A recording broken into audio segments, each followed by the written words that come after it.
এটা হচ্ছে একটা টেপ আর কি, এটা হচ্ছে হাওয়াই একটা টেপ। সো এটা হচ্ছে আজকে আর কি কালকে কিনছি, ভিডিওটা এখন আপলোড দিব, মানে আজকে আপলোড দিব, কালকে কিনে ফেলছি।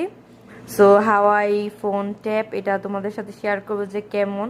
সো আমার অনেক ভালোই লাগছে, কিনে যে দিছে এটাই অনেক বড় পাওয়া আমার কাছে।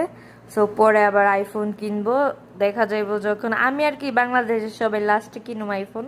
সো যাই হোক, লাস্টে কিনলো কি করার আছে, সবাই তো বাংলাদেশের প্রথম আমি আইফোন কিনতেছি, আমি আইফোন কিনতেছি, আমি না হয় লাস্টেই কিনবো, সমস্যা নাই, তোমাদের সাথে শেয়ার করব। আর দেখো হচ্ছে আমার ট্যাবটা কেমন লাগতেছে গাইজ, আমার কাছে মানে কি বলবো, মানে আমার রিয়েকশনটা তোমরা দেখোই, মানে আমার কাছে এত ভাল লাগছে, এত ভাল লাগছে, মানে অনেক ভাল লাগছে। থ্যাংক ইউ জামাই আপনাকে আমাকে গিফট দেওয়ার জন্য, গিফট তো দেন নেই, আমি কইতে কইতে কিনা দিছে। ভালো থাকবা, বাই বাই বাই বাই।